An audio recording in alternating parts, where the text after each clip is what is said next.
यदा यदा हि धर्मस्य ग्लानिर्भवति भारत अभ्युत्थानम् अधर्मस्य तदात्मानं सृजाम्यहम् परित्राणाय साधूनां विनाशाय च दुष्कृतां धर्म संस्थापनार्थाय सम्भवामि युगे युगे।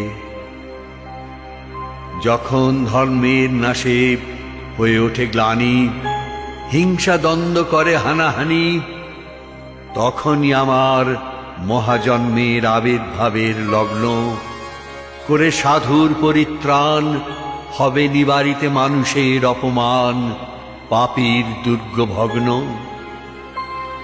সেই মানব ত্রাতা মহামানব নূতন জন্মের জন্য প্রস্তুত হচ্ছেন।